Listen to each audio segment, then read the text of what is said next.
What about? So, hello everyone.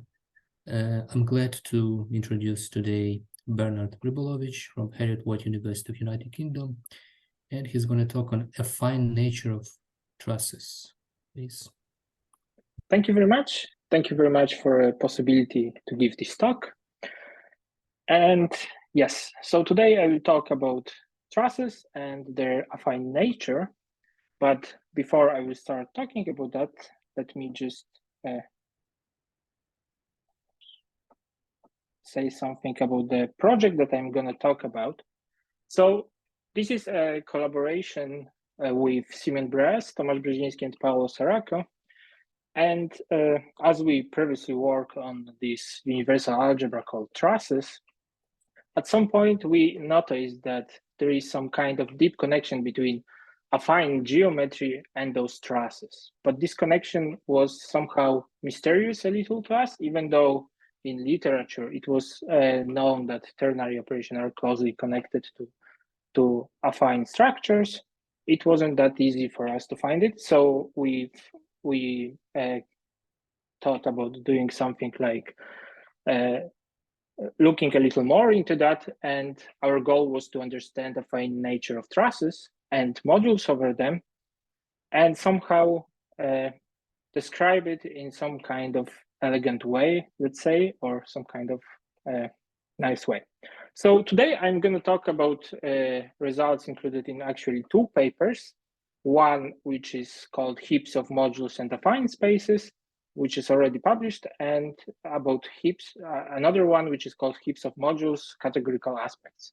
I will mainly focus on the first one because in first one you have all the motivation which I would like to share with you, while in the second there are some technicals, it's much more technicals, which I would like to omit today and just try to give you some kind of intuition.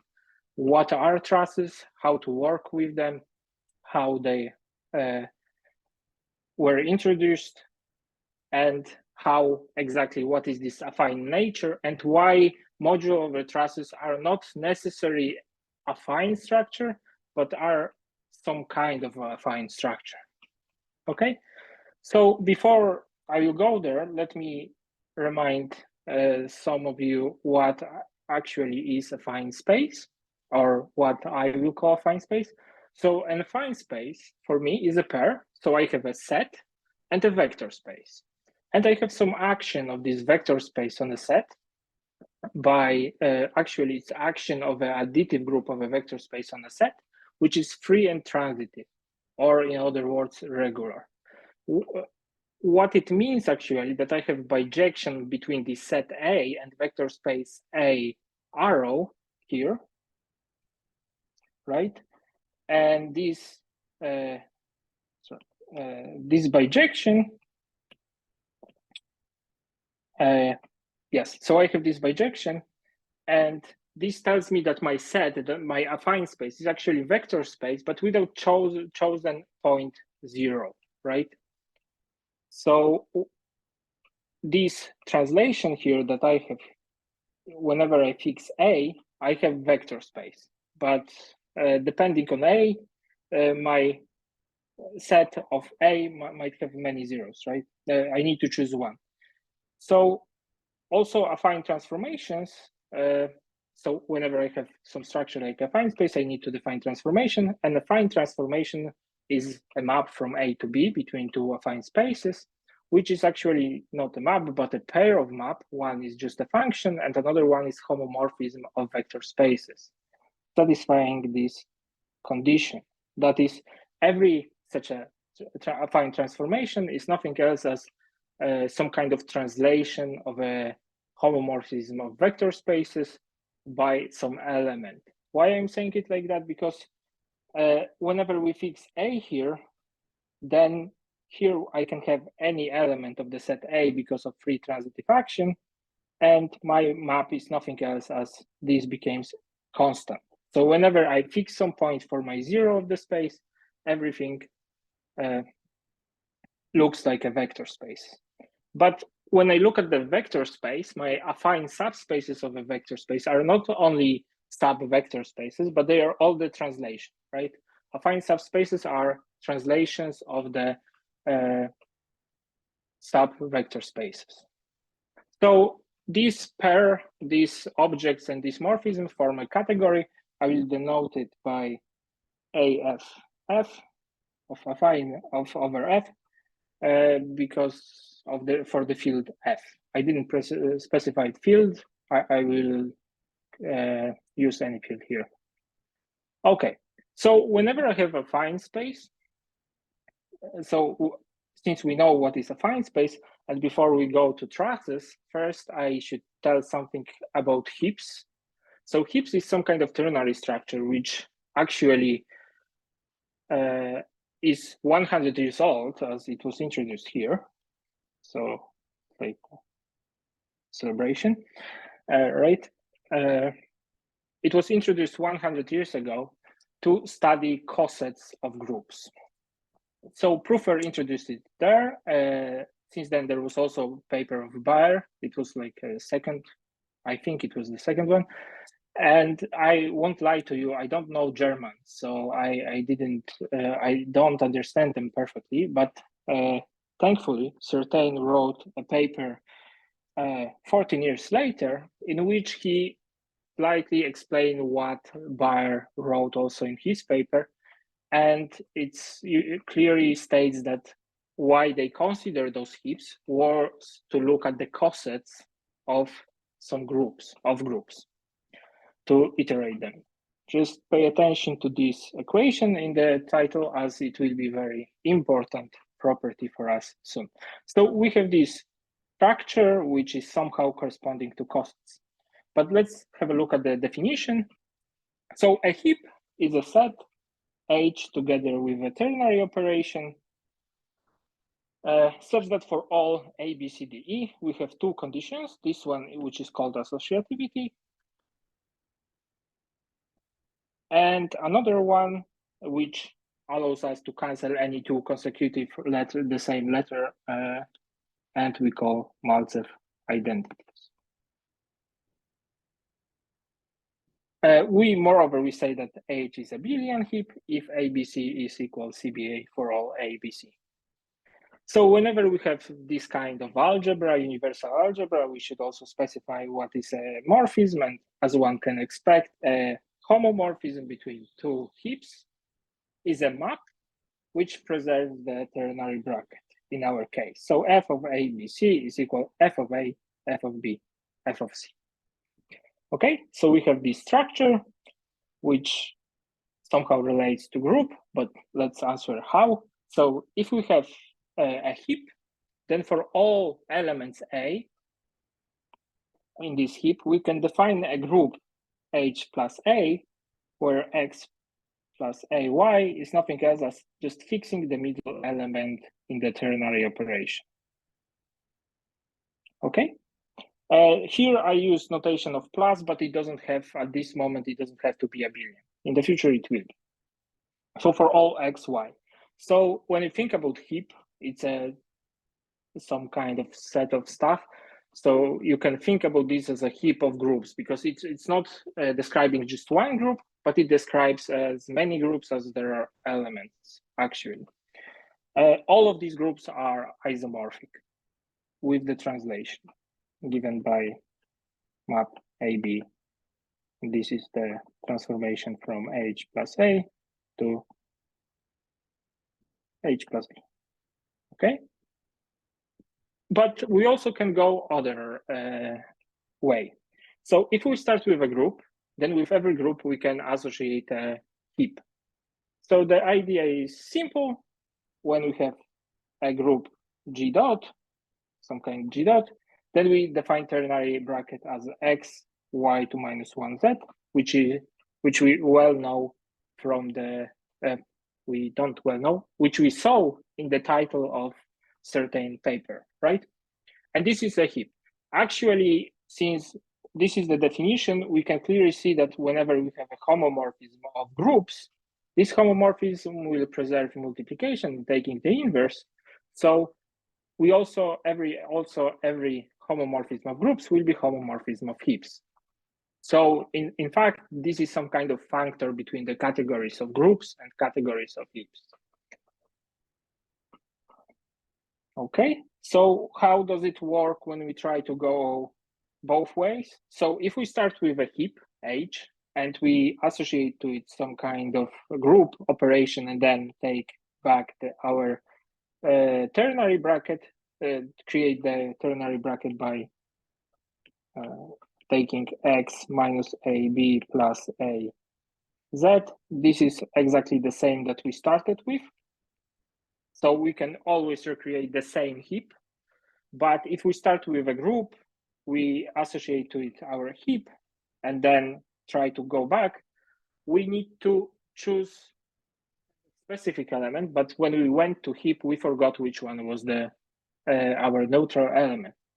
So in this sense, we losing some kind of information, and instead of having equality, we have isomorphism of groups. Okay, so how exactly are heaps different from groups? Since we can go either way and we get in some kind of isomorphic situation always. So if we start with a group G and take any element A in G and consider any subgroup S, then H, we can say what is HAS as we can define it as some kind of H and now take A plus S and define plus A as a group. So here X plus A, Y is equal X minus A plus Y. So it's a sandwich operation. It's called sandwich operation. This is a subgroup. Sorry, this is a group structure. It's not a subgroup of G because our operation changes, but this gives you also some kind of heap. But this heap now is actually a subheap of our original group HG, heap associated with our original group HG. That is, all the cosets for some A and G are subheap.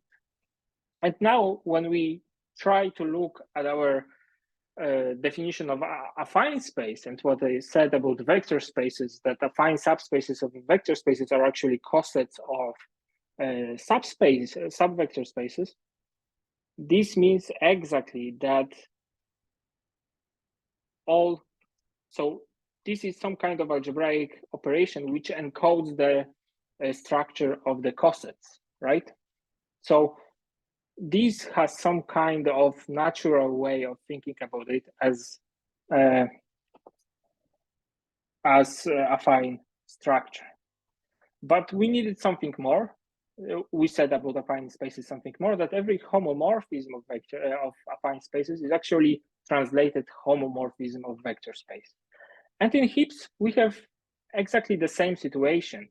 A function f from H to S between heaps is a heap homomorphism if and only if f hat, defined as that, is a group homomorphism for a specific chosen A. Here, chosen A means also for all A. If there exists such an A, then it's for all A. Yes, so in the case of abelian groups, you really get the congruence classes.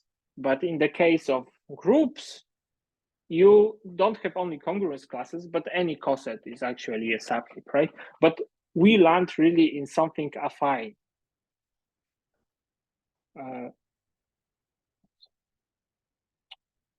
So heap is an affine version of a group. And this is something that was known for many, many years, at least 50, 60. But then trusses appear. So let me just give some kind of history of trusses. Since it's very new, it's actually not a long history. I will write maybe in the top corner. I don't know if you can see here.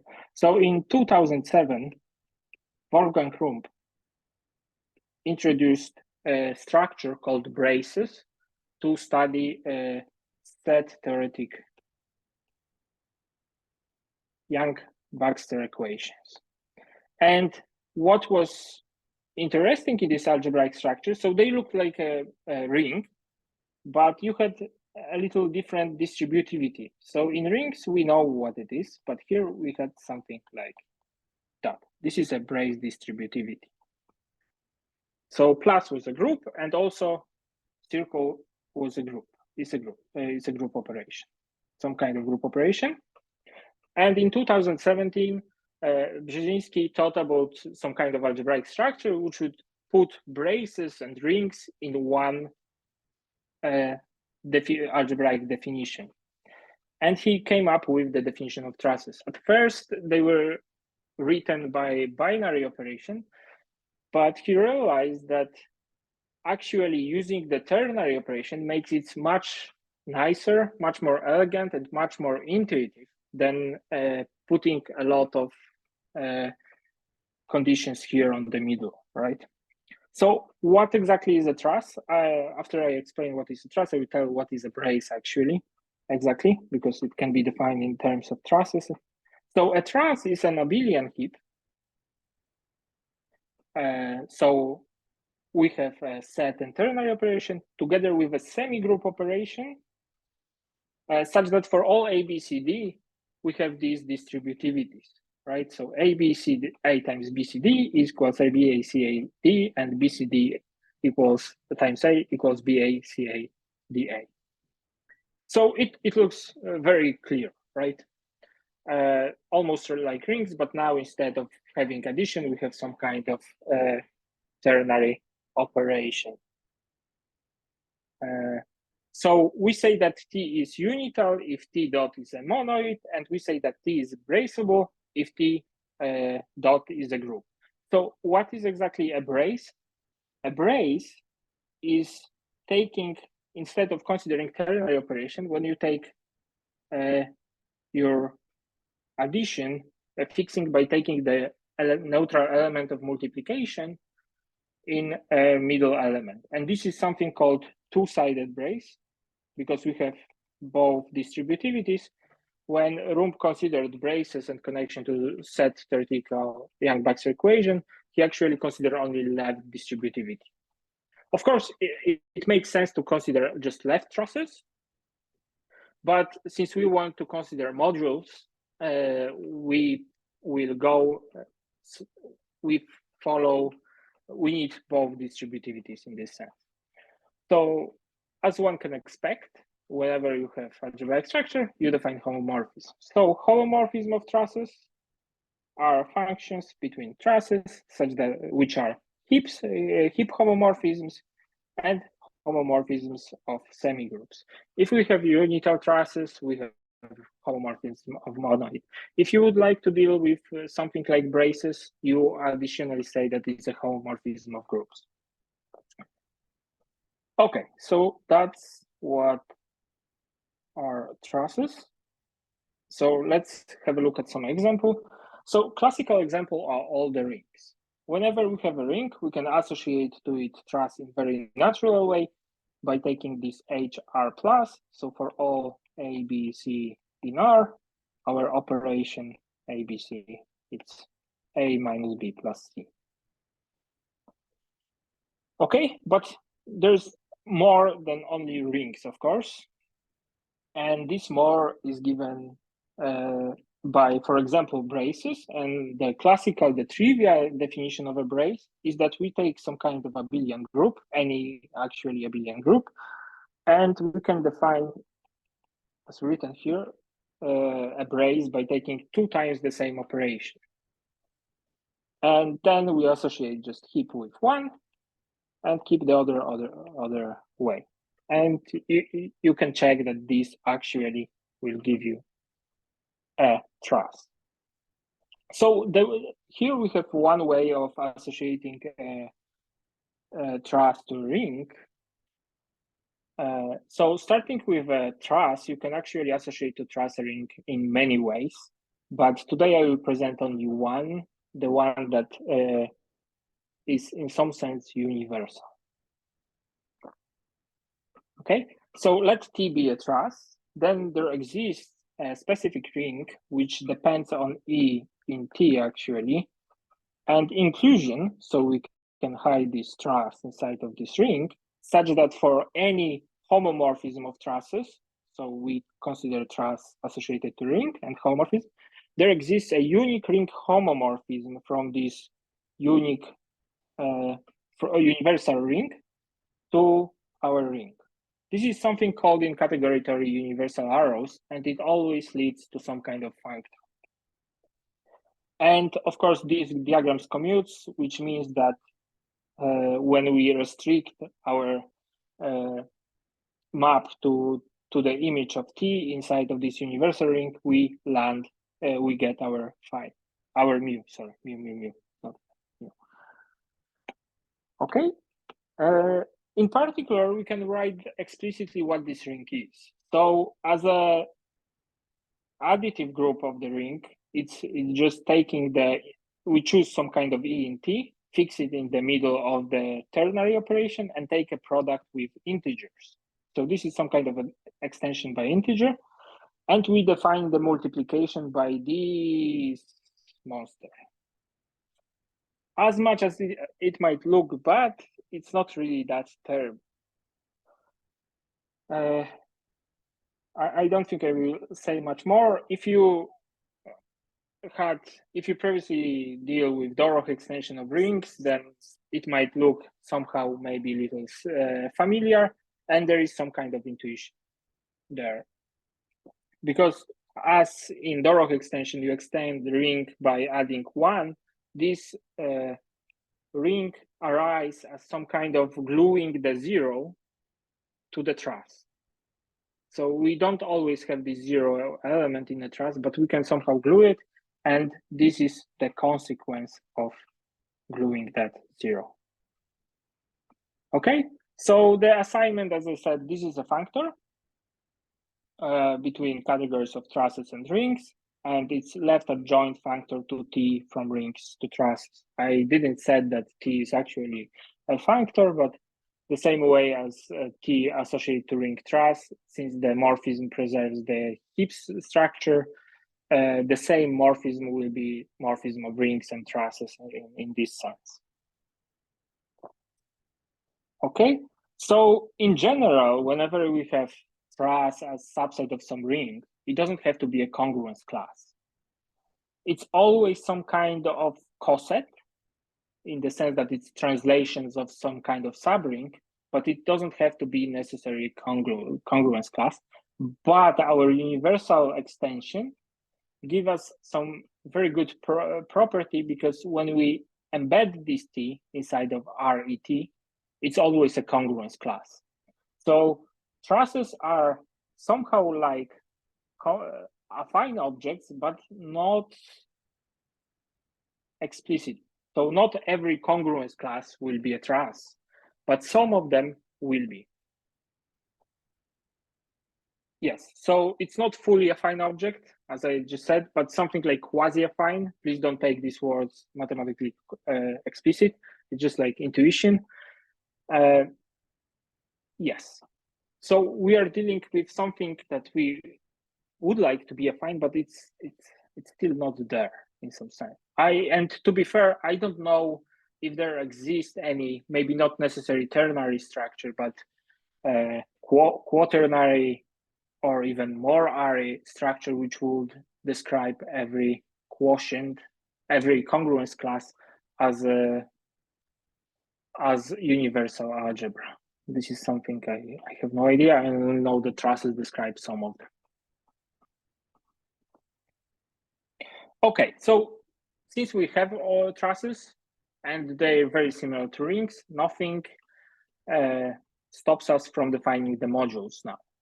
So a left module over a truss T, or a left T module, is an abelian heap M together with an action T times M to M, such that for all these elements we have the axioms that we well known from the ring theory, right? But now the distributivities are not between binary operation, but here we have ternary and this kind of associativity.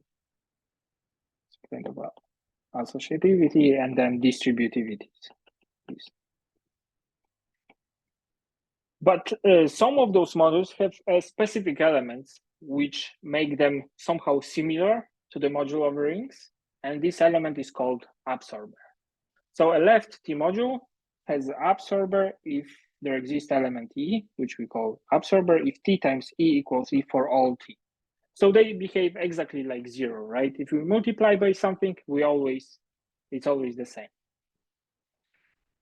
We say that module over is unital if T is unital and unit acts as identity. Of course, this definition can be stated in the same sense like for rings. So we can say that we have a homomorphism from T to endomorphism of M, but now the endomorphisms of M is not necessarily a ring, but it's a truss, and this homomorphism would have to be a homomorphism of trusses. And this will encode all these properties. So we will denote the category left T modules and their morphisms.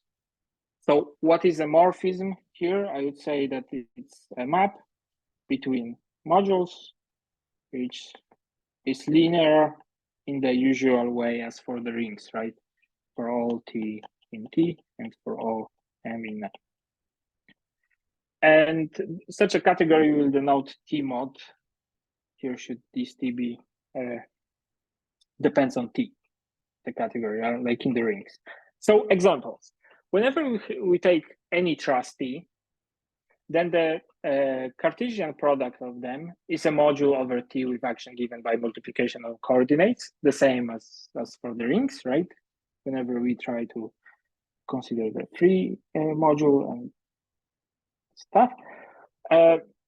But also there are the ones that not exactly coming from rings. So if we consider the set 1 plus 2z, which is 1 plus 2n by n in z, this is a truss with operation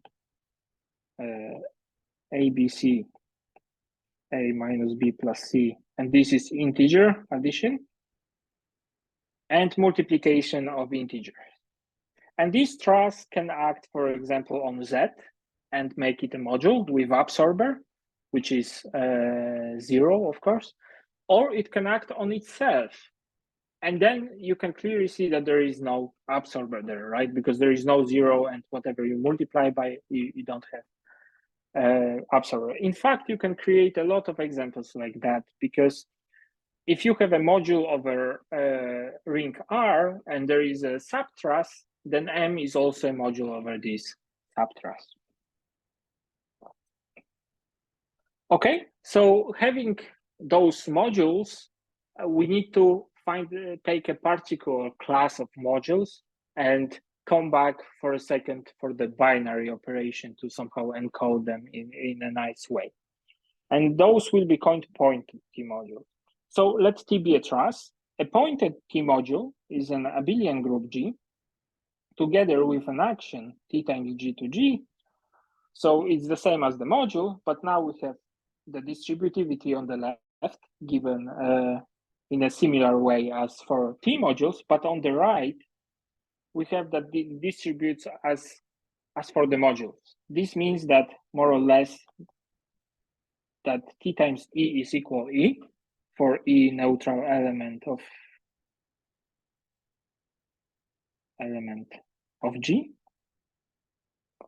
Okay, but they are a little different because they don't need to have only one neutral, only one absorber.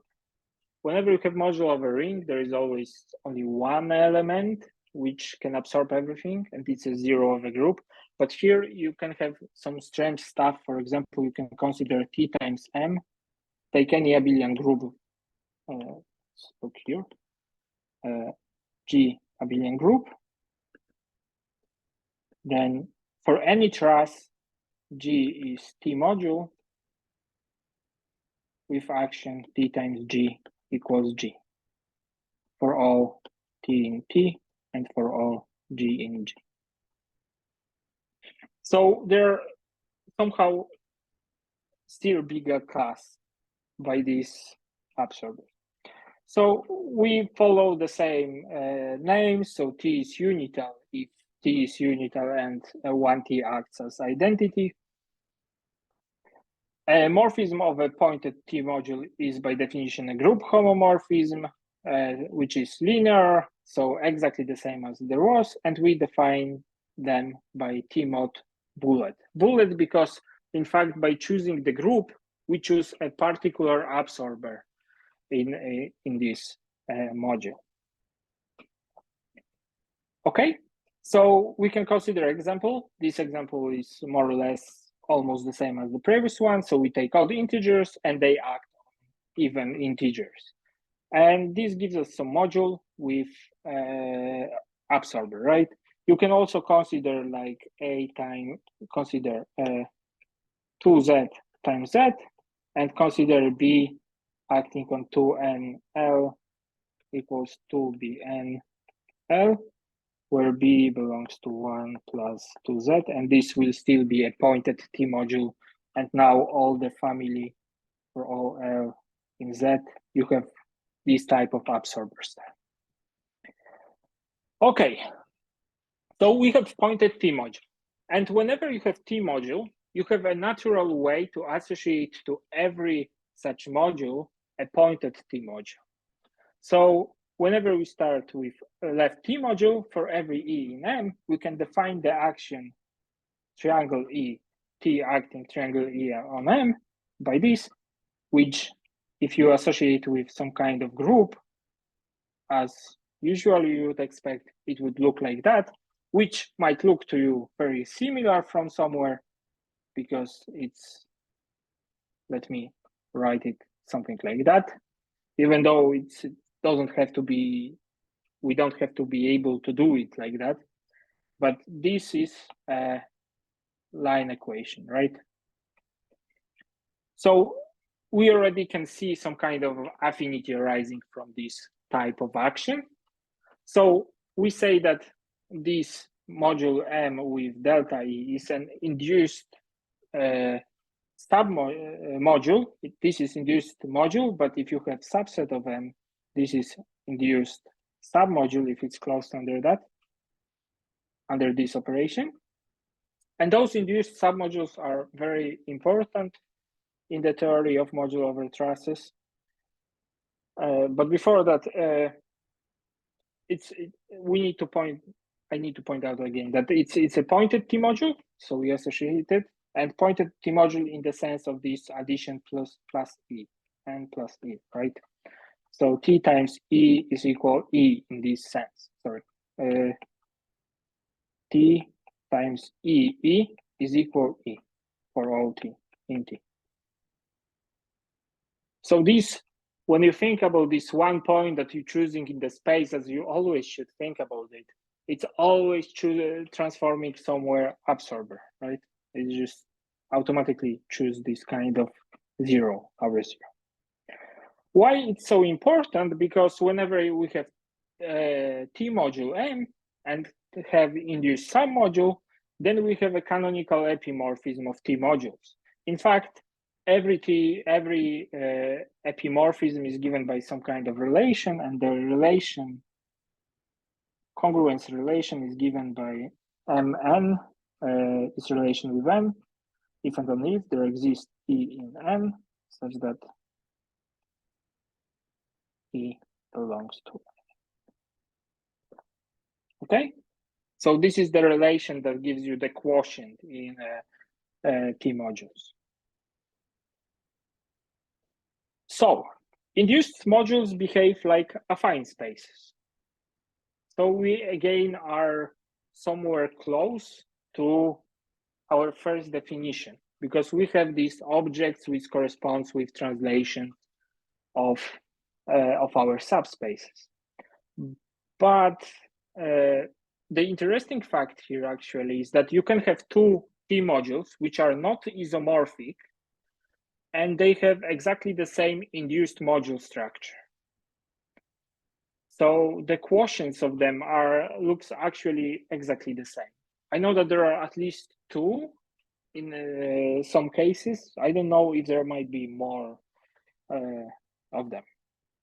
So since we know that induced modules somehow define our affine nature, affine structure, it would be nice to write it down as a definition. So the definition of structure which will correspond to induced modules is called a heap of T module, because it just collect all the pointed T module, induced modules, which are pointed T modules in some sense. So now instead of having one ternary, one binary operation, we have one ternary operation. So we still have abelian heap. And then we have this operation which takes one copy of T and two copies of M and gives us M. The middle element is actually what we expect. It's the choosing of the zero through the space. And we need two conditions. First is that for every M, whenever we fix the middle element, we get a left T module. You can write explicitly all the axioms necessary. I mean, with putting out all of the properties. You can find them in the paper, but for now, it will be enough to just have this intuition that we still not doing. We still transferring this zero through the space, right? And we need something more. We need something called base exchange property, and this base exchange property gives us this property that whenever we take some induced module in one element and then try to induce it in other, we don't get something new, but we land in delta F. This is exactly base exchange property. It means that whenever you change one's T and change another one's zero, then it's the same as just changing it by going once from M. Okay, so that's heaps of modules. To describe, so since we have heaps of modules, we also need morphisms. So morphisms, as you can expect, it's some kind of function from M. It's a function from from M to N, such that it acts of Mn. It preserves this action in distance, and it's a heap homomorphism. And together with heaps of modules, it forms a category which we will denote T H mod. Okay, so we have another category. Yes, and this category is somehow affine, as we already discussed.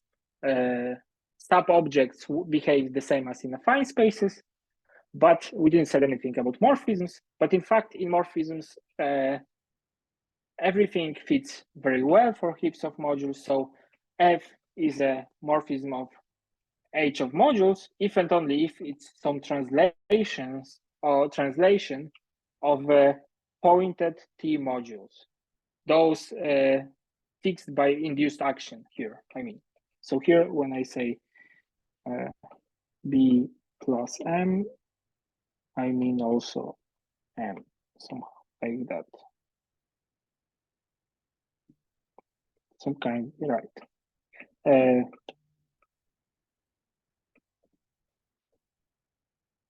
Sorry. Yes, so we have some kind of affine object because it behaves the same as affine spaces, but we need to identify if we can connect it somehow to the theory of rings, because this is the closest one. So to connect it actually to the theory of rings, we need some additional properties at first. So for firstly, we will need a truss which is unital, and module have to be isotropic. It means that it acts as identity for all M. And then this identity, and this is what we call isotropic. It's a full subcategory, so morphisms just preserve this property as every morphism preserves. And we also will need something called contractible T modules. Those are the ones that have element in Z which behaves like 0 for all M and for all N. So we always land in 0, right? So Z Mn equals M for all N and for all M in N. So if we have those two properties, we look at the categories of heaps of module which are isotropic and contractible. They correspond to something called affine modules over a ring. I don't expect you to read all of these conditions, but you already see that they are somehow naturally connected, right? Because you have this, you have this. But since you already listened to the definitions of isotropic and contractible heaps of T modules, you can skip that and just look at the proposition that actually an affine R module is exactly an isotropic and contractible heap of TR modules. By TR, we mean our ring, we consider our truss associated with R, right? So this is nothing else as heap R plus multiplication. So in this case, they coincide, but we need to assume this isotropicity and contractibility because of these absorbers, because you might have them a lot more than you expect. Okay, so what is exactly a TH mod? If we would like to find some kind of generalization of affine spaces that corresponds to our heaps of T modules, we would need to go a step back and reconstruct the definition of a affine space instead of using a field, using a truss. So this is something we call T-affine spaces. So we have a triple, we have a set, we have a pointed T module. Look that we are using a pointed T module, and we have some action, rho A. So we have actually a homomorphism, a group monomorphism in this sense, in this case, from G to A into the symmetric group of A, such that the shear map here is bijective. What it means for non-empty, this means that just you have some regular action of G on A. So your A is more or less pointed T module, but you don't choose your absorber yet. You can move it freely, right? This kind of techniques, it's designed only for empty set, because empty space is in this story somehow naturally a affine space. And you need to twist a little, because you don't want to for empty set to be module over any truss. You want for it to be over a singleton truss. But we don't need to talk about it now. So analogously to previously, if we define rho A G A equals A plus G, whatever I mean here, like in the first slide, then this condition is nothing else as F A plus G is equal F A plus FG. So these homomorphisms are just saying that every homomorphism of T affine spaces is homomorphism of pointed T modules translated by some element. And this kind of category, which is generalization of category of affine rings, will be called AFT. So if we consider AF, it will be a full subcategory of AFT of F, because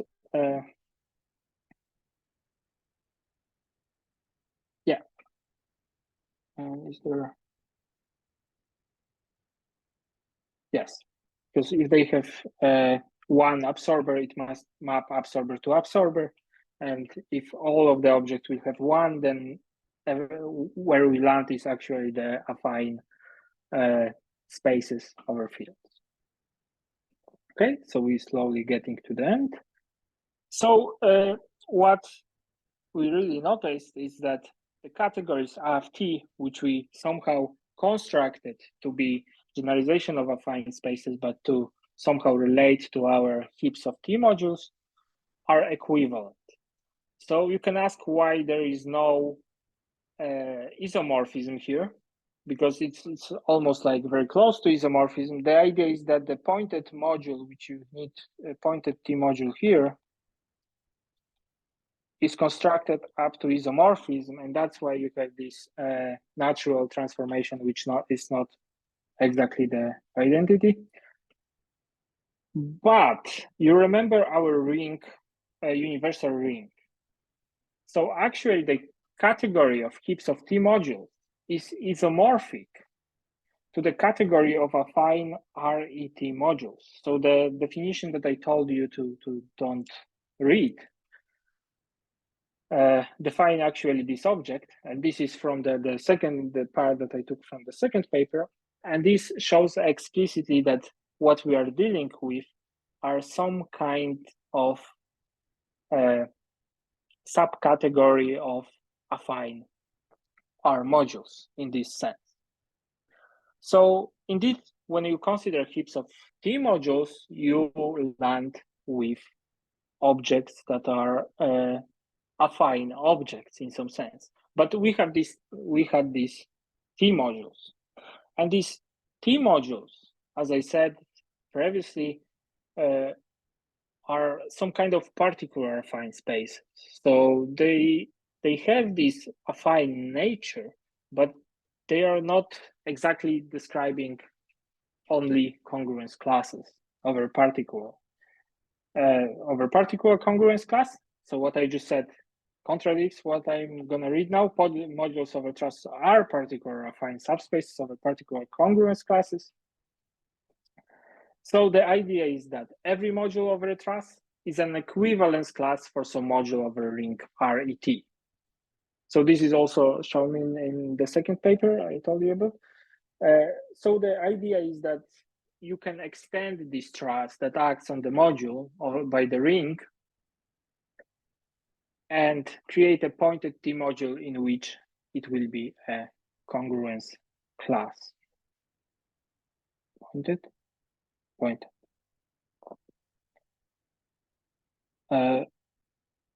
Yes. So coming back to this, how these module over trusses are somehow not that nice. They are not as nice as module over rings, but it's somehow nice that they are not that nice.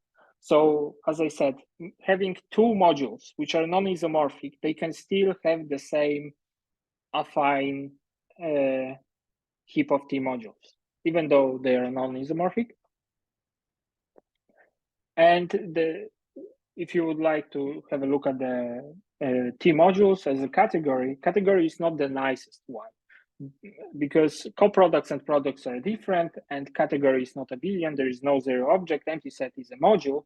And as much as I complain now that it's not perfect, it's also when you start learning it, you learn that it's also somehow quite convenient to work with, because ternary operation makes a lot of computation hassle-free.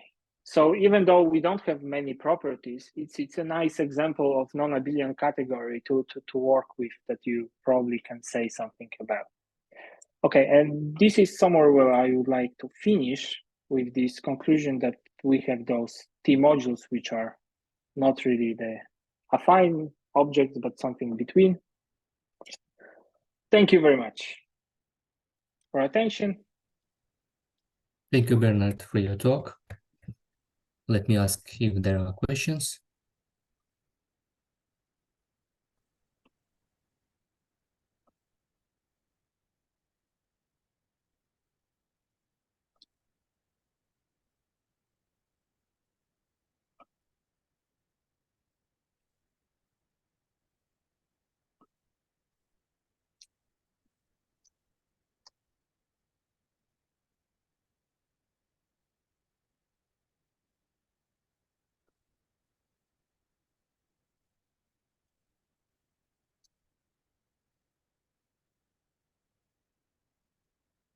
Well, I guess there are no questions, so thanks once again for accepting the invitation. So, and I thank all the participants. So, and wish you a good week. Yes, thank you very much. See you.